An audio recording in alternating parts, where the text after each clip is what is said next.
नमस्कार. मॅक्स महाराष्ट्रामध्ये आपलं मनापासून स्वागत. मी हेमंत देसाई. आज आपल्याला बोलायचं आहे ते पंकजाताई मुंडे यांच्याबद्दल.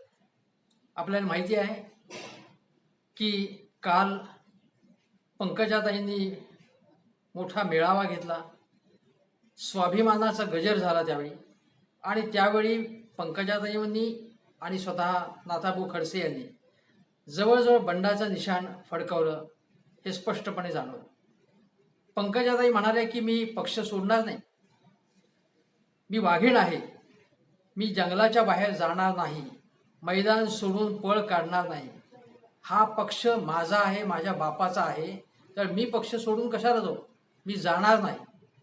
पक्षाला मला काढायचं असेल तर खुशाल काढावं, पण मी पक्ष सोडून जाणार नाही, मी पक्षासाठी काम करणार असं म्हणण्याऐवजी त्यांनी यापुढच्या काळात गोपीनाथ मुंडे प्रतिष्ठानच्या माध्यमातून मी महाराष्ट्र पिंजून काढणार आहे, मी महाराष्ट्रात ठिकठिकाणी प्रचार करणार आहे, शेतकऱ्यांचे प्रश्न मांडणार आहेत, ज्या पद्धतीने मेधा पाटकर आणि अन्य सामाजिक कार्यकर्ते काम करतात तशा पद्धतीने समाजाचे प्रश्न मांडणार आहेत, शोषित वंचितांची दुःख किंवा गाऱ्हाणी जी आहे ती वेशीवर टाकणार आहेत, असं बरंच त्या काही बोलल्या.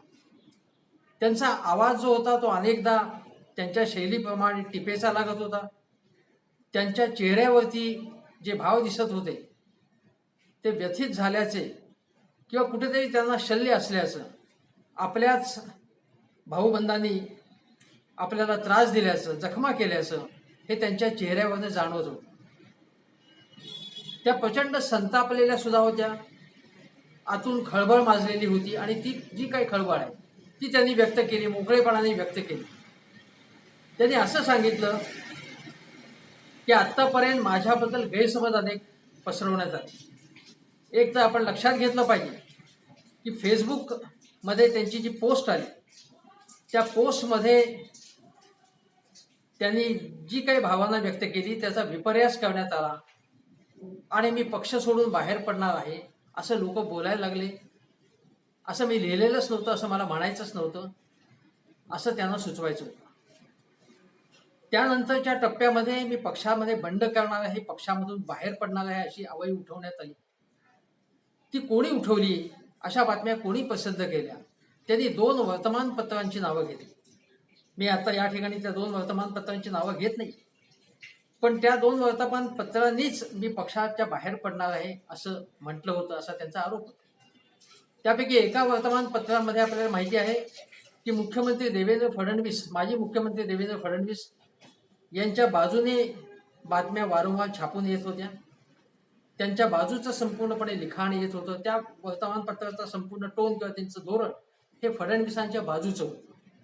त्यामुळे त्यांचं शरसंधान स्पष्टपणे देवेंद्र फडणवीस यांच्या माध्यमातून किंवा ते सांगत आहेत आणि एक वर्तमानपत्र तशा पद्धतीचं छापत आहे असंच पंकजाताईंना सुचवायचं असावं. दुसरं जे वर्तमानपत्र आहे त्याच्याबद्दल सुद्धा, जे मोठ्या खपाचं दैनिक आहे त्याबद्दल सुद्धा त्यांनी भावना व्यक्त केली की त्यांनी अशी बातमी छापली. आता सांगायची गोष्ट अशी की त्यापैकी जे एक वर्तमानपत्र आहे त्यांनी पंकजाताईंच्या कालच्या सभेचा वृत्तांत जो आहे तो आतल्या पानावरती प्रसिद्ध केलेला आहे. वास्तविक पंकजाताईंची जी काही कालची कृती होती किंवा कालचं जे सभा होती त्याला प्रचंड जनसमुदाय हजर होता. व्यासपीठावरती, मंचावरती प्रदेशाध्यक्ष चंद्रकांतदादा पाटील यांच्यापासून बबनराव लोणीकर असतील, महादेव जानकर असतील, अनेक नेते व्यासपीठावरती हजर होते. टेलिव्हिजननी त्यांची मोठ्या प्रमाणावरती दखल घेतलेली होती. गेले 15 दिवस, 10 ते 15 दिवस पंकजाताई मुंडे काय करणार, त्यांच्या मनात काय खळबळ आहे याबद्दलच चर्चा सुरू होती. अशा वेळी एका वर्तमानपत्राने त्यांच्यावरती जवळजवळ बहिष्कार टाकल्यासारखं जाणवलं आणि म्हणून पंकजाताईंचं जे गाऱ्हाणं होतं त्या वर्तमानपत्राचं नाव घेऊन ते का होतं हे आपल्याला समजून येतं. दुसरं जे वर्तमानपत्र आहे त्यांनी जी बातमी प्रसिद्ध केलेली आहे त्यामध्ये असं म्हटलं आहे, ती बातमी उघडपणे हे देवेंद्र फडणवीस यांच्याच बाजूची आहे असं स्पष्टपणे दिसतं. त्या बातमीत असं साधारणतः बातमीचा आशय असा आहे की हे जे पंकजाताई वारंवार सांगत आहेत की देवेंद्र फडणवीस यांनी माझ्यावरती अन्याय केलेला आहे, तेच काही ना काही माझ्याबद्दल उठवत आहेत, बातम्या उठवत आहेत, त्याला काही अर्थ नाही. किंवा देवेंद्रजींनी धनंजय मुंडे यांना मदत केली असं त्यांना सुचवायचं पंकजाताईंना, ती मदत करण्याचं काही कारण नाही. असंही त्या बातमीत म्हटलेलं आहे की पंकजाताईंवरती अन्याय याचा अर्थ सगळ्या ओबीसींवरती अन्याय नाही, हे कबूल आहे, हे म्हणणं मान्य आहे मला. की पंकजाताईंवरती अन्याय केला म्हणजे सगळ्या ओबीसी समाजावरती भाजपने अन्याय केला असं म्हणता येणार नाही, हे खरं आहे. परंतु त्याच वेळी त्या बातमीमध्ये असं सुचवण्यात आलेलं आहे की धनंजय मुंडे यांना पंकजाताईंच्या कथित भ्रष्टाचाराबद्दल ज्या काही बातम्या त्यांना पुरवण्यात आल्या त्या माजी मुख्यमंत्र्यांच्याच गोटातून पुरवण्यात आल्या, आणि शिवाय धनंजय मुंडे यांना जे बळ निवडणुकीमध्ये जे पुरवण्यात आलं ते माजी मुख्यमंत्र्यांच्या मार्फतच पुरवण्यात आलं असं त्यामध्ये स्पष्टपणे सुचवण्यात आलेलं आहे. आणि त्या बातमीमध्ये असं म्हटलेलं आहे की या आरोपामध्ये काहीही तथ्य नाही, उलट कुठलाही पुरावा नाही, आणि उलट असं म्हणण्यात आलेलं आहे की फडणवीस यांना ओबीसी समाजाचा, ओबीसीतल्या अनेक नेत्यांचा मोठ्या प्रमाणावरती पाठिंबा आहे, बहुसंख्य लोक त्यांच्याच मागे उभे आहेत असंही त्यामध्ये सुचवण्यात आले. त्यानंतर असं म्हणण्यात आलेलं आहे की त्या बातमीत की कालच्या पंकजाताईंच्या कृतीमुळे श्रेष्ठी नाराज आहे आणि त्यांना हे आवडलेलं नाही, रुचलेलं नाही असं सुचवण्यात आलेलं आहे. आणि ही जी बातमी आहे ही बातमी सुद्धा देवेंद्रजींच्या माध्यमातूनच पसरवण्यात येत आहे असंही एक सुतोवाच म्हणजे असं पसरवण्यात आलेलं आहे. हे खोटं आहे, हे पसरवण्यात येत आहे त्यांच्या मार्फत की श्रेष्ठी नाराज आहे, हे खोटं आहे. परंतु हे देवेंद्रजींबद्दल पद्धतशीरपणे गैरसमज निर्माण करण्यात येत आहे, आणि म्हणून देवेंद्रजी आणि पंकजाताई मुंडे यांच्याबद्दल जे कोणी गैरसमज पसरवत आहेत ते कोण आहेत बाबा, आणि हे गैरसमज पसरवण्याचं काही कारणच नाही, अशा प्रकारची ती बातमी आहे. आता उघडच आपल्याला लक्षात येते की ती बातमी अर्थातच फडणवीस यांच्या जवळच्या गोटातून ही देण्यात आलेली आहे. कालची गोष्ट आपण लक्षात घ्या. काल प्रदेशाध्यक्ष चंद्रकांत दादा पाटील म्हणाले की तुमच्या वेदना असू शकतात, माणसांच्या वेदना, माणसांबद्दल तक्रारी असू शकतात. म्हणजे त्यांनी स्पष्टपणे सुचवलं की तुमची जी काही तक्रार आहे ती देवेंद्रजींबद्दल असू शकते, पण पक्षाबद्दल तक्रार का? म्हणजे त्यांनी ही स्पष्टपणे फारकत केली. आपण हे लक्षात घ्या की चंद्रकांत दादा पाटील आणि अमित शहा भाजपचे पक्षाध्यक्ष यांचे जवळचे संबंध आहे, आणि अमित शहा हे देवेंद्रजींबद्दल पूर्णपणे समाधानी नाही किंवा त्यांचे संबंध फार चांगले आहेत अशातला भाग नाही. देवेंद्रजी हे वारंवार नाव घेतात, आदराने नाव घेतात, ते जास्तीत जास्त नाव घेतात ते पंतप्रधान माजी नरेंद्र मोदी यांचं. मोदी यांच्या मार्गदर्शनाखाली हे सगळं चाललेलं आहे, त्यामुळे आम्हाला यश मिळतंय हे वारंवार देवेंद्रजी सांगतात. अमित शहांचा उल्लेख करत नाही तसं नाही, पण जेवढा उल्लेख मोदीजींचा ते करतात तेवढा उल्लेख अमित शहांचा करत नाही. आणि आपण अजून एक लक्षात घ्या की ज्यावेळी उद्धव ठाकरे हे जे म्हणत होते की मी अमित शहाना अमुक गोष्ट सांगितली होती 50% फॉर्म्युलाबद्दल, पण देवेंद्रजी म्हणाले की माझ्याजवळ तर ते काय असे बोलले नाहीत, पक्षाध्यक्षांजवळ काही बोलले असतील तर त्याची कल्पना मला नाही. याच्यावर आपल्याला लक्षात येतं की अमित शहा आणि देवेंद्र फडणवीस यांच्यात तेवढी जवळीक नाही, काही अंतर आहे, आणि त्यामुळे देवेंद्रजींचं हे वक्तव्य आपण आहे ते सूचक वक्तव्य आहे, ते अमित शहांबद्दल काही एक भावना व्यक्त करणार आहे. हा झाला एक भाग. पण आपण लक्षात घ्या की या सगळ्याचा अर्थ काय. काल जे व्यासपीठावरती होते लोक, आणि शिवाय प्रकाश शेंडग्यांसारखे जे नेते आहेत ज्यांना भाजपने बाहेर काढले आहे, त्यांची भावना काय. ते असं म्हणत आहेत की 45% भारतीय जनता पक्षाचा जो आधार आहे तो ओबीसी मतांचा आहे. अशा वेळी देवेंद्र फडणवीस आल्यानंतर जसं 2014 प्रकाश शेंडग्यांना तिकीट देण्यात आलं नाही, एवढंच नव्हे तर त्यानंतरच्या सगळ्या काळामध्ये आपण बघितलं तो ओबीसी नेत्यांना पूर्णपणे त्यांना बाजूला करण्यात आलं. आणि ज्या पद्धतीने मराठा आरक्षणाचं राजकारण झालं, मुख्य आधार ओबीसी समाजाचा हा भाजपचा आहे, भाजपचा मुख्य आधार तोच आहे. असं असताना अचानकपणे ओबीसीऐवजी मराठा समाजाला जास्त प्राधान्य मिळते का, अशा प्रकारची भावना या ओबीसी काही नेत्यांची झालेली आहे. ती खरी का खोटी हे आपल्याला माहिती नाही, पण त्यांची ती भावना आहे हे आपण लक्षात घेतलं पाहिजे. आणि त्यांची ती भावना असेल किंवा नाथाभाऊ खडसे जे म्हणतात की मी चूक काय केली ते मला सांगा. कालच्या सभेमध्ये आपण बघितलं तर खडसे यांना जास्त प्रतिसाद मिळत होता. बोला बोला लोक म्हणत होते, तुम्हाला काय बोलायचं आहे ते बोला, असं त्यांना सांगितलं जातं. मग अशा वेळी त्यांनी काय सांगितलं की मी पक्षासाठी अक्षरशः जीवाचं रान केलं, पण माझ्यावरती अन्याय झाला. त्यानंतर प्रकाश शेंडगे यांनी असं सांगितलं, त्याच्या अगोदरच सांगितलेलं होतं की हा जो अन्याय कोण करत आहेत, काय काय केलं जातं याची सगळी माहिती पक्षश्रेष्ठींना दिली गेली आहे, पण त्याबद्दल काही कारवाई झालेली नाही. काल आपण बघितलं असेल की पंकजाताईंनी जे काही व्यक्त केलं सगळं आपल्या सूचक पद्धतीने, थेट पद्धतीने, त्यामध्ये एकदा त्यांनी देवेंद्रजींचं नाव घेतलं. त्यांनी असं सांगितलं की मी देवेंद्रजी हे मुख्यमंत्री महाराष्ट्राचे असतील असं जाहीर झालेलं होतं आमच्या पक्षाच्या वतीने, तरी सुद्धा कुठल्याही प्रकारे नाराज न होता मी राज्यभर ठिकठिकाणी दौरे काढले, प्रचार दौरे काढले, अनेक उमेदवारांचा प्रचार केला. मी कुठल्याही पद्धतीने त्यामुळे हताश झाले नाही. मी असं म्हटलं होतं, मी लोकांच्या मनातली मुख्यमंत्री आहे, याचा अर्थ मला मुख्यमंत्री व्हायचं आहे असं मला म्हणायचं नव्हतं. त्यावेळी असा अर्थ काढला गेला, परंतु मला असं म्हणायचं नव्हतं. पण मी जीवाचं रान केलं, माझ्या पदरात काय पडलं, अशी त्यांची भावना आहे. त्यांनी आता जे कार्य सुरू करणार आहे ते गोपीनाथ मुंडे प्रतिष्ठानच्या माध्यमातून एक बघा आपण की मुंडे प्रतिष्ठानच्या माध्यमातून आरोग्य शिबिर असतील, चिकित्सा शिबिर असतील, काही यशस्वी उद्योजकांची व्याख्यान असतील, रोजगार मेळावे असतील, मोफत नेत्रचिकित्सा असतील, अशी अनेक कामं झाली. ही चांगली गोष्ट आहे. पण मला आठवते की काही वर्षांपूर्वी ज्या प्रकारे नारायण राणे यांनी स्वाभिमानी संघटना स्थापन केली, तेव्हा काँग्रेसचे तत्कालीन प्रदेशाध्यक्ष आणि प्रमुख नेत्यांनी असं म्हटलं होतं की समांतर संघटना असता कामा नये.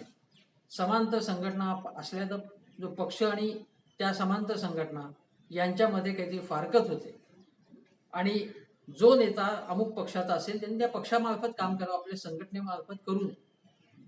अगदी राष्ट्रवादी काँग्रेस पक्षामध्ये सुद्धा हा प्रश्न उपस्थित झाला की समता प्रतिष्ठान माध्यमातून छगन भुजबळ जे काम करतात त्याबद्दल सुद्धा प्रश्न उपस्थित करण्यात आले होते की भुजबळांनी पक्षामार्फत काम करावं, समता संघटनेतर्फे आपला स्वतःचा बेस वाढवण्याचा ते ज्या प्रकारे प्रयत्न करतात ते योग्य नाही. ते काही असो, पण गोपीनाथ मुंडे प्रतिष्ठानच्या माध्यमातून मी काम करणार आहे, पक्षाच्या माध्यमातून काम करणार आहे असं त्या म्हणाल्या. त्यांनी कुठल्याही प्रकारे मी असं काम करू का अशी परवानगी प्रदेशाध्यक्षांकडनं जाहीरपणे तरी घेतली नाही. त्यांची अगोदर बंद दाराआड चर्चा झाली चंद्रकांत दादा आणि पंकजाताईंची. चंद्रकांत दादा असंही म्हणाले, तुम्हाला जे काही बोलायचं असेल ते बोला ना तुम्ही, पण जाहीर त्याचा उच्चार करू नका, जाहीर वादविवाद करू नका. सुधीर मुनगंटीवार तर असं म्हणाले की या दोन्ही नेत्यांना आम्ही न्याय देण्याचा प्रयत्न करू. आता न्याय देणं म्हणजे काय, तर आपल्याला माहिती आहे की खडसे यांना तिकीट नाकारलं गेलं, त्यांच्या मुलीला तिकीट देण्यात आलं, तिचा पराभव झाला. तो पराभव कोणी केला याचे सगळे पुरावे मी चंद्रकांत दादांना दिलेले आहेत आणि ते म्हणाले की मी अमित शहाना देणार आहे हे सगळे पुरावे आणि कारवाई होईल अशी वाट बघतोय, असे खडसे यांची भावना आहे. परंतु खडसे यांना न्याय देणार म्हणजे त्यांनी असं सांगण्यात आलेलं होतं की जेव्हा खडसेंनी बंड केलं निवडणुकीच्या वेळी, त्यांना तिकीट मिळालं नाही तेव्हा मग त्यांची जी मुलीला तिकीट मिळालं आणि शिवाय अशी समजूत काढण्यात आली की तुम्हाला काहीतरी दिलं जाईल, तुमचं पुनर्वसन केलं जाईल. मग त्यांना राज्यपाल पद दिलं जाणार आहे का, किंवा आणखीन कुठल्या महामंडळाचं अध्यक्षपद दिलं जाणार आहे का, किंवा केंद्रीय स्तरावरती सरचिटणीस म्हणा किंवा अन्य काही जबाबदारी दिली जाणार आहे का, ते आपल्याला माहिती नाही. कदाचित केंद्र स्तरावरती आपल्याला माहिती आहे की ओबीसीचं एक महामंडळ आहे, त्यामार्फत त्याची जबाबदारी खडसे यांना दिली जाणार का, तेही आपल्याला माहिती नाही. खडसे गेले काही काळ, खरं तर गेली 5 वर्ष जोराने आवाज उठवत आहेत. विधानसभेमध्ये आपल्यावरती अन्याय झाल्याचं त्यांनी थेटपणे म्हटलेलं होतं. बाहेर टीका करतायत ते, तरी सुद्धा त्याची दखल घेतली जात नाही. खडसे हे मोठे नेते आहेत, गेली 40 वर्ष त्यांनी पक्षासाठी काम केलेलं आहे हे नाकारता येणार नाही. त्यांच्यावरती भ्रष्टाचाराचे आरोप झालेले आहेत हे कबूल आहे, पण ते भ्रष्टाचाराच्या आरोपातून ते मुक्त झाले आहेत. त्यांनी ज्या पद्धतीने अंजली दमानिया यांच्याबाबत त्यांची जी वर्तणूक झाली ती मला बिलकुल मान्य नाही. मी त्याबद्दल लेखनही केलेलं आहे, लिहिलेलं आहे, त्याबद्दल बोललेलेच आहे, ते मला बिलकुल मान्य नाही.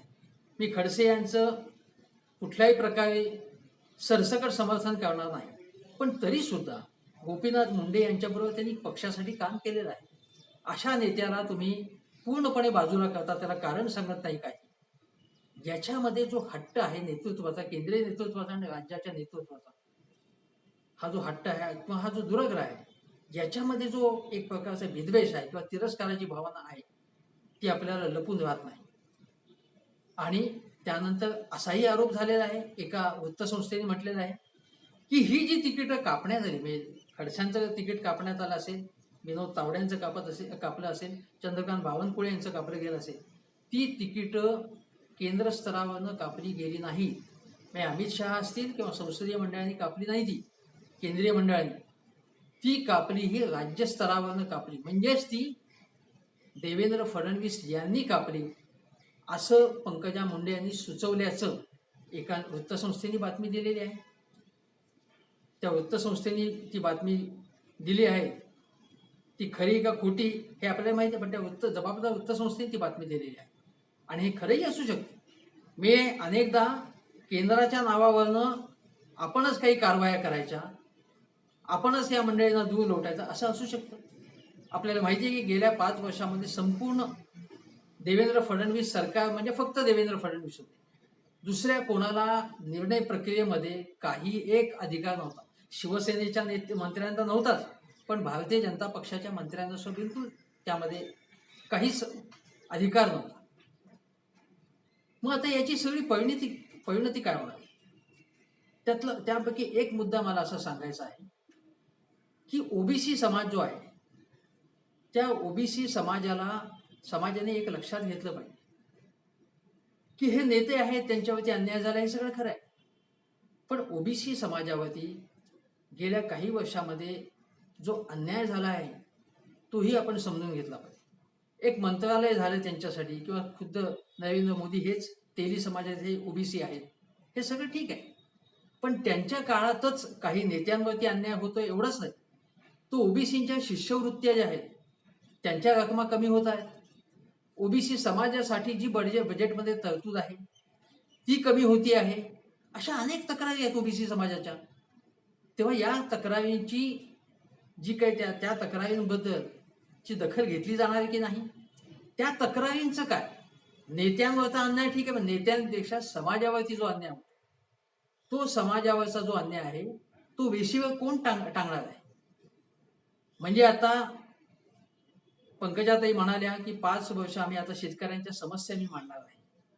मांडा तुम्ही, चांगली गोष्ट आहे, पण शेतकऱ्यांना जेव्हा संप पुकारण्याची वेळ आली तेव्हा तुम्ही कुठे होतात हा प्रश्न लोक विचारतील तुम्हालाही लोक प्रश्न विचारणार ना. म्हणजे गेल्या 5 वर्षामध्ये शेतकऱ्यांवरती विशेषतः महाराष्ट्रातल्या शेतकऱ्यांवर जो अन्याय झाला, तो अन्याय किंवा ती जी उपेक्षा झाली, त्यामध्ये सरकार म्हणून तुम्ही मंत्री होता, तुमचाही त्याच्यामध्ये वाटा आहे, ते नाकारता येणार नाही.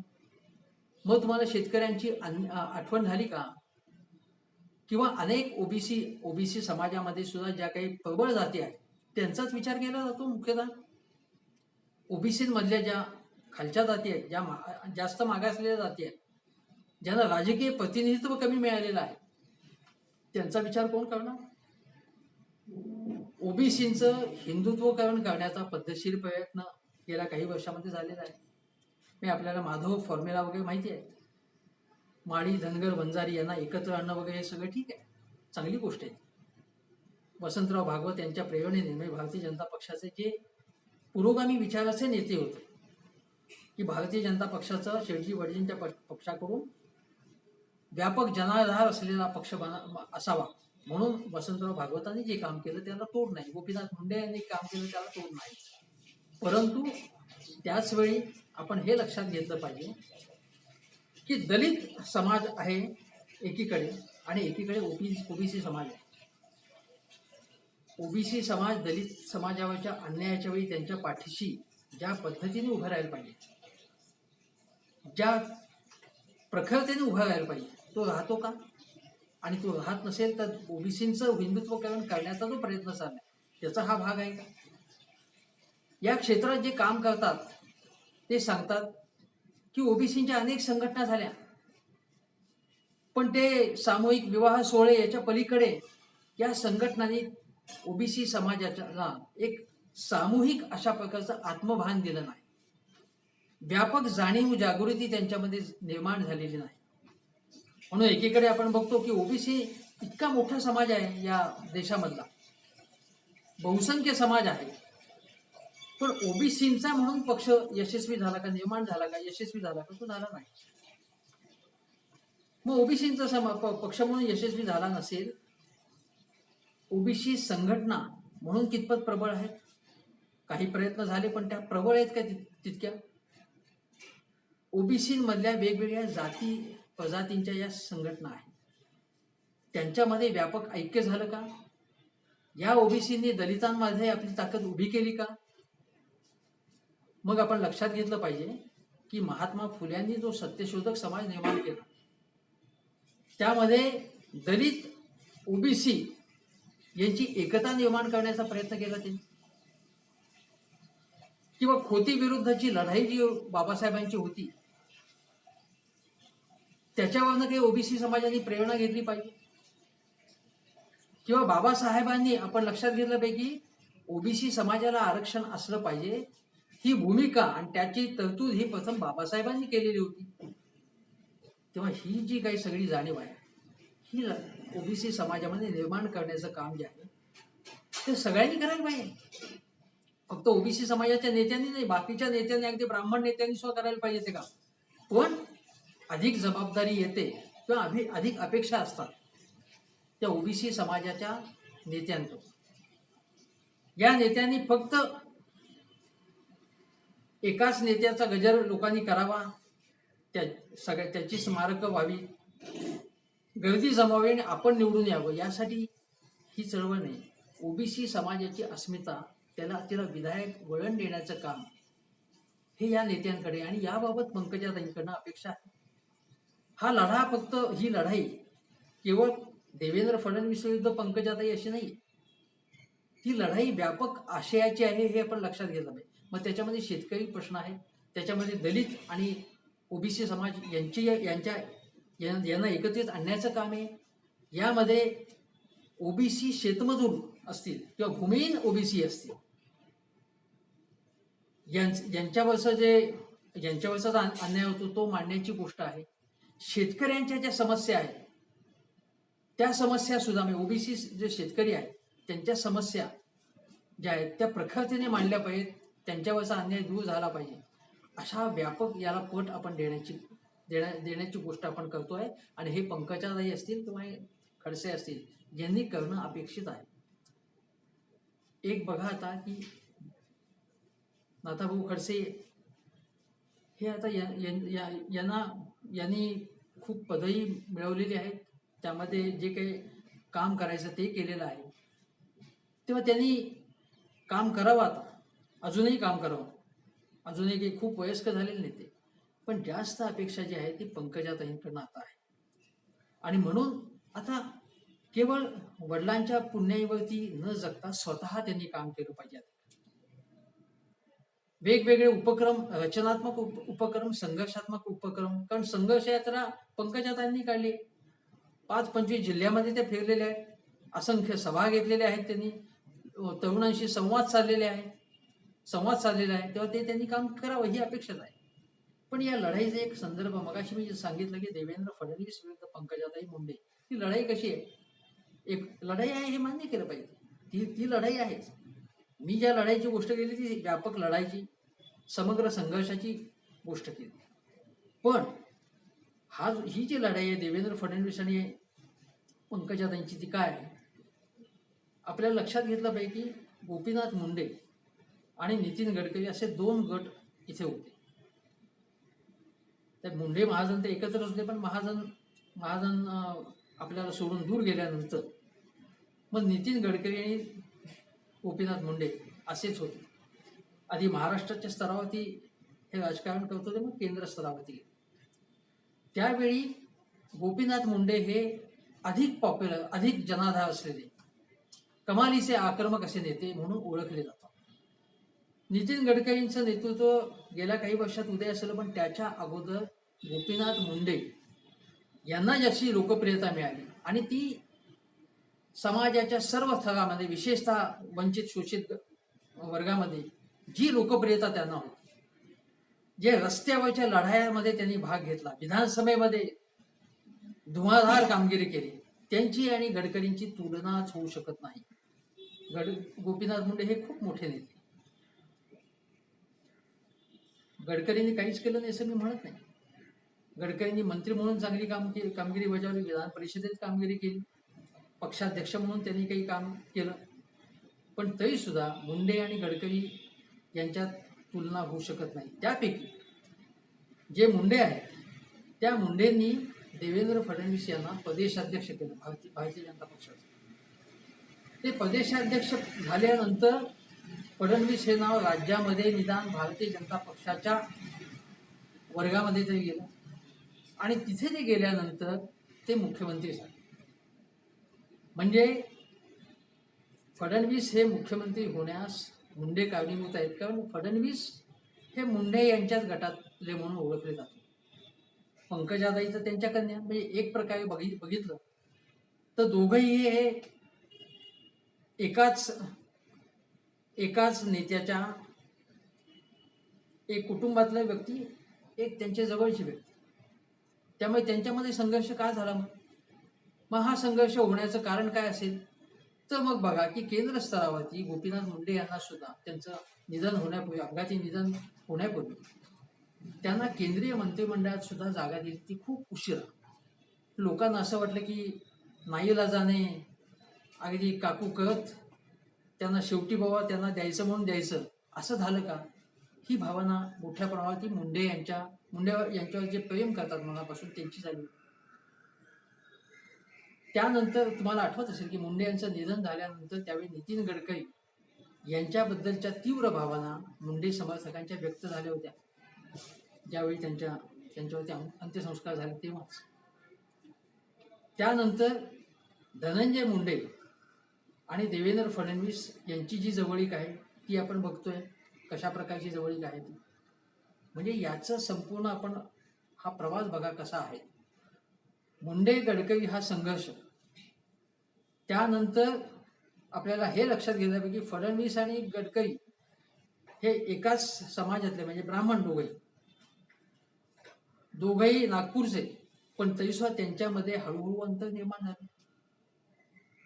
आणि त्यानंतर बघितलं आपण ज्याप्रमाणे गडकरींनी मुंडेंवरती अन्याय केला असं म्हटलं जातं, अशी लोकांची भावना तरी आहे. त्यांच्यात तीव्र मतभेदही होते आणि तसेच मतभेद फडणवीस आणि पंकजाताई यांच्यामध्ये झालेले आहेत. हा संदर्भ आपण लक्षात घेतला पाहिजे. याच्यातलं अंतर्गत राजकारण, अंतर्गत ताणेबाणे समजून घेतले पाहिजे. याचा आणखीन एक पैलू आहे. पंकजाताईंच्या भाषणामध्ये त्यांनी असं सांगितलं की ज्यावेळी अजितदादा पवार यांनी बंड केलं त्यावेळी सुप्रिया त्यांच्या डोळ्यामध्ये जे अश्रू दिसले, त्यामुळे मला खूप वाईट वाटलं. आता हे लक्षात घ्या आपण की शरद पवार यांच्या विरुद्ध गोपीनाथ मुंडे यांनी गंभीर आरोप केलेले होते आणि ते आरोप करून, यात्रा काढून, प्रचार करून युतीची पहिल्यांदा सत्ता आली, ती आली होती महाराष्ट्रात. त्यामुळे मुंडे आणि पवार यांचा संघर्ष हा महाराष्ट्राने बघितलेला आहे. तरी सुद्धा पंकजाताई मुंडे आज सुप्रियाताईंबद्दल अशा प्रकारचं विधान करतात. एवढंच नव्हे, त्यांनी असंही पुढे म्हटलं की उद्धव ठाकरे ते तर मला भावासारखेच आहे. आणि मला आठवतंय की काही वर्षांपूर्वी उद्धव ठाकरे पंकजाताईंना जेव्हा भेटायला गेले, मला वाटतं त्याच वेळी ज्यावेळी गोपीनाथ रावांचं निधन झालं होतं त्यावेळी गेले होते, तेव्हा सांगितलं होतं की हा भाऊ कधी तुझ्या संकटात तुझ्या मागे उभा राहणार आहे. म्हणजे हे भावा बहिणीचं नातं आहे बघा. त्या शिवसेनेचा संघर्ष देवेंद्र फडणवीस, अमित शहा यांच्याशी झाला. त्या शिवसेनेबद्दल, त्या शिवसेनेच्या पक्षप्रमुखाबद्दल, मुख्यमंत्री उद्धव ठाकरे यांच्याबद्दल अतिशय आत्मीयतेचे आणि जवळीकीचे उद्गार पंकजाताई काढतायत. मग याचा अर्थ असा आहे का की एकीकडे अशा बातम्या उठल्या होत्या की ते शिवसेनेत जाणार का. कारण शिवसेने हा तर आपल्याला माहिती आहे की शिवसेना हा ओबीसींचाच पक्ष म्हणून ओळखतात. बाळासाहेब ठाकरे यांनी अतिशय खालच्या वर्गातल्या गरीब, वंचित, शोषित, दलितांपेक्षा ओबीसी समाजाच्या जास्त लोकांना तिकीटं दिली, पदं दिली, हे आपल्याला माहिती आहे. मग त्यात शिवसेनेत जाणार का अशी एकीकडे वदंता होती, अफवा होती. आणि दुसरीकडे आता त्यांनी असं जे विधान केलेलं आहे, जे सुप्रियाताईंबद्दल, त्याच्यावरनं असं लोकांना वाटतील का की कदाचित उद्या त्या राष्ट्रवादी काँग्रेसमध्ये जातील. कारण राष्ट्रवादी काँग्रेस हा मराठवाड्यामध्ये मोठा बेस आहे. राष्ट्रवादी काँग्रेस आणि भाजप अशीच तर बीड आणि त्या अन्य ठिकाणी लढाई आहे. सुरेश धस राष्ट्रवादी काँग्रेसचे ते भाजपमध्ये गेले, पण आता त्या भाजपमधून पंकजाताई जर राष्ट्रवादीमध्ये गेल्या आणि जर धनंजय मुंडे आणि पंकजाताई हे जर एकत्र आले तर असं होऊ शकतं का. भाऊ बहीण जे प्रत्यक्ष आयुष्यातले भाऊ बहीण आहेत ते एकत्र येतील का. असा अनेक स्तरावरती आता विचार शक्यता निर्माण झालेल्या आहे. परंतु माझ्या मते यामध्ये आपण हे बघितलं पाहिजे की आत्ता इमिजिएटली पंकजाताईंनी काय म्हटलेलं आहे की मी आता 27 जानेवारीला मी आता 1 दिवसाचं उपोषण करणार आहे, काही मागण्यांसाठी करणार आहे उपोषण. ज्याला यायचं त्यांनी माझ्याबरोबर या. म्हणजे काल त्यांनी सभा घेतली, प्रचंड सभा घेतली आणि आपलं शक्ती प्रदर्शन केलं. त्यानंतर त्यांनी सांगितलं की गोपीनाथ मुंडे प्रतिष्ठानच्या माध्यमातून मी काम करणार आहे, ही दुसरी गोष्ट. आणि तिसरी गोष्ट आहे की उपोषण. या सगळ्या दबावाला पक्ष बळी पडणार आहे का, किंवा पक्ष याची दखल घेणार का. बळी पडण्यापेक्षा दखल घेणार आहे का. दखल तर घेतलीच पाहिजे, कारण हे मोठे नेते आहेत, ज्यांनी पक्षासाठी काम केले. पंकजाताई असतील, एकनाथराव खडसे असतील, अन्य नेते असतील.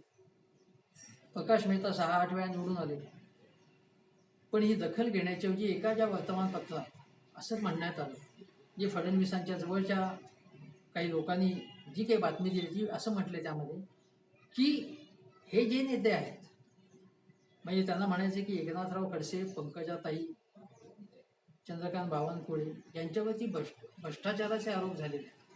बावनकुळे यांच्यापेक्षा तावडे यांचं नाव त्यांना घ्यायचं, यांच्यावर भ्रष्टाचाराचे आरोप झाले. म्हणजे त्यांना असं म्हणायचं ओबीसी किंवा अन्य समाजातल्या नेत्यांवरती पक्षाने अन्याय केले नाही, ज्यांच्यावरती अन्याय केले त्यांच्यावरती आरोप होते. पण त्याचवेळी हे लक्षात घेतलं पाहिजे की खडसे हे आरोपमुक्त झाले. आरोपातनं मुक्त झाल्यावरती फडणवीस सांगत राहिले की त्यांना परत मंत्रिमंडळात घेतलं जाईल, त्यांनी ते घेतलं नाही. पंकजाताईंवरती आरोप झाले, आरोप झाल्यावरती त्यांना क्लीन चिट देण्यात आली. मग आता या आरोपांची गोष्ट तुम्ही का करता. मग एकीकडे दुसरीकडे संजय काकडे म्हणाले, त्यांनी टीका केली पंकजाताईंवर, चंद्रकांत बावनकुळेंवर टीका केली. हे थोडक्यामध्ये तुम्ही फक्त स्वतःचाच का विचार करता वगैरे वगैरे वगैरे.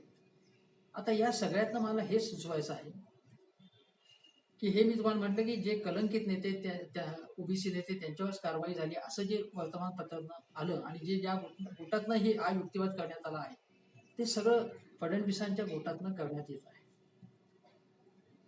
असं आपल्याला म्हटलं पाहिजे. आज असं पिक्चर निर्माण झालं आहे की आधी काय म्हटलं जात होतं भाजपच्या प्रवक्त्यांतर्फे की असं काही बंड नाहीच आहे, काहीच घडत नाही, पंकजाताईने काही केलेलं नाही आणि आमची आणि त्यांची चर्चा होईल, तुम्ही काही काळजी करू नका. परंतु त्यांनी स्पष्टपणे रोखठोकपणे नावं घेऊन काही वक्तव्य केली, वादग्रस्त वक्तव्य केली की चंद्रकांत दादांना औपचारिकपणे सांगायला लागलं की तुम्ही जाहीरपणे काही बोलू नका, पक्ष स्तरावरती बोला, पक्षाला नावं ठेवू नका, काही नेत्यांच्या चुका झाल्या असतील वगैरे वगैरे. पण सुधीर मुनगंटीवार म्हणाले की पंकजाताईंना आणि एकनाथ खडसांना त्यांच्यावरचा अन्याय दूर करू, त्यांना सामावून घेण्याचा प्रयत्न करू, असं मी 100% तुम्हाला सांगतो आहे. याचा अर्थ असा समजायचा का की सुधीर मुनगंटीवार म्हणतील त्याप्रमाणे अन्याय दूर होईल आणि हे बंड शमेल.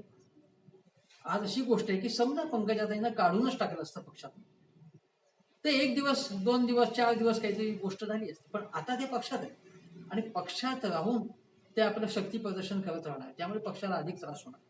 मग अधिक त्रास होणार असेल तर पक्षाला त्याची दखल घ्यावीच लागेल.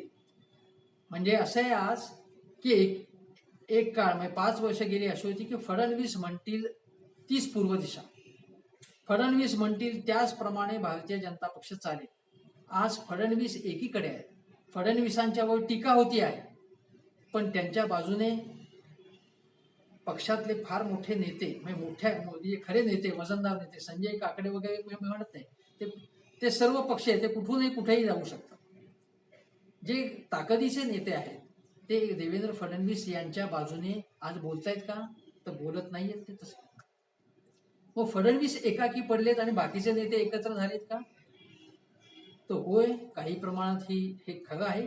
गेल्या 5 वर्षात जे झालं आहे ते या पुढच्या 5 वर्षात होऊ शकणार नाही. कारण भारतीय जनता पक्ष हा आधी शेठजी वडजींचा पक्ष होता, तो पुढे बहुजनवादी पक्ष झाला आणि म्हणूनच त्याला यश मिळालं. मग त्या बहुजनवादी पक्षामध्ये हिंदुत्व आलं, हा भाग सोडून द्या. हा भाग असेल, मी तुम्हाला सांगतो की ज्यावेळी बाबरी मशीद पाडण्याचं जे अतिशय निंदनीय कृत्य हे कारसेवकांकडनं घडलं, त्या कारसेवकांकडनं घडवण्याचं काम जे होतं ते भारतीय जनता पक्ष किंवा संघ परिवारातल्या उच्च जातीतल्या मेंदूंनी केलं होतं, पण प्रत्यक्ष कारवाई कारसेवकांनी केली. जे ओबीसी समाजातले, वेगवेगळ्या समाजातले होते, कनिष्ठ मागास समाजातले होते, आणि त्यांच्यावर जेव्हा केसेस झाल्या तेव्हा त्यापैकी काही जणांनी तक्रार केली की आम्हाला वाऱ्यावर सोडून देण्यात आलं. हेच महाराष्ट्रामध्ये अनेक अशा गोष्टी घडतात, अनेक अन्य संघटनांमध्ये घडतात. त्यामध्ये सुद्धा जे प्रत्यक्ष अशा हिंसक कृती करतात त्यामागचा मेंदू वेगळा असतो, हे आपण लक्षात घ्या. हे फार महत्वाचं आहे. त्यामुळे आता या पुढच्या काळामध्ये फडणवीस यांना किंवा पक्षातल्या अन्य लोकांना दखल घ्यायला लागेल याची. केंद्रात नरेंद्र आणि राज्यात देवेंद्र, आणि देवेंद्र म्हणतील किंवा देवेंद्र करतील ती पूर्व, असं यापुढे चालणार नाही. चालू देता कामा नये. याचं कारण असं की ही जरी पक्षांतर्गत लढाई असली तरी पक्षातले जे बहुजन नेते आहेत, बहुजन समाजातले नेते आहेत, ओबीसी नेते आहेत, आपल्याला माहिती आहे की जे काही दलित नेते आहेत ते सुद्धा नाराज झाले होते पक्षाबद्दल, भाजपमध्ये जे काही चालले त्याच्याबद्दल, भाजपच्या एकूण धोरणांबद्दल, कारवायांबद्दल, कृतींबद्दल. मग शेठजी भटजींच्या पक्षाकडनं बहुजनांकडे वळलेले पक्ष पुन्हा तुम्हाला काळाची चक्र उलटी करायची आहेत का, फिरवायची आहेत का, हा याचा भाजपच्या शीर्षस्थ नेतृत्वाला विचार करायला लागेल. आणि आपण हे एक मान्य केलं पाहिजे की अटल बिहारी वाजपेयी, अडवाणी यांच्यानंतर जे नरेंद्र मोदींचं नेतृत्व अस्तित्वात आहे, ते नरेंद्र मोदी हे ओबीसी समाजातले आहेत. एवढंच नाही तर नरेंद्र मोदी यांनी जी धोरणं आहेत ती संघ परिवाराची धोरणं नाही. त्यांनी जो विकासाचा चेहरा, विकासाचे जे काही कार्यक्रम असतील किंवा कल्याणकारी उपक्रम असतील, काही झालं तरी तोंड देखील का होईना महात्मा गांधींबद्दल प्रेम व्यक्त करणं असेल, बाबासाहेबांबद्दल प्रेम व्यक्त करणं असेल, पक्षाची धोरणं किंवा पक्षाचा चेहरा बदलण्याचं काम त्यांच्या काळातच झालेलं आहे. मोदीजींच्या काळात अगोदरचा चेहरा वेगळा होता, त्यामध्ये आणखीन बदल मोदीजींनी, वाजपेयी उदार होते, पण मोदीजींच्या काळामध्ये चेहरा अजून बहुजनवादी बनला. मग याच काळामध्ये दलितांवरती अत्याचार झाले, गोरक्षकांचा धिंगाणा सुरू होता, हा भाग वेगळा.